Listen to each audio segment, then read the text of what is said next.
নাটোরের সিংড়া উপজেলায় অনলাইন জুয়ার টাকা পয়সা নিয়ে বিরোধের জেরে মর্মান্তিক এক হত্যাকাণ্ড ঘটেছে। নিহত হয়েছেন ৩২ বছর বয়সী চা ব্যবসায়ী মিঠু। তিনি উপজেলার ডাহিয়া ইউনিয়নের বড় আদিমপুর গ্রামের প্রয়াত গোলাপ হোসেনের ছেলে।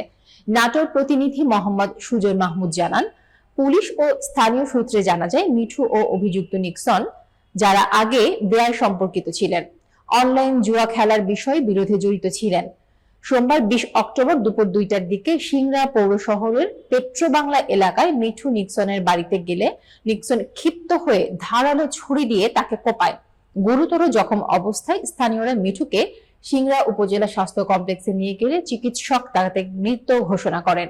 সিংড়া থানার ভারপ্রাপ্ত কর্মকর্তা মমিনুজ্জামান জানিয়েছেন, হত্যার পর থেকে নিক্সন পলাতক রয়েছে। তাকে দ্রুত গ্রেফতারের জন্য পুলিশ অভিযান চালাচ্ছে। স্থানীয়রা এই ঘটনায় শোক ও আতঙ্কে রয়েছেন এবং অনলাইন জুয়ার বিরুদ্ধে সতর্ক থাকার বার্তা দিয়েছেন।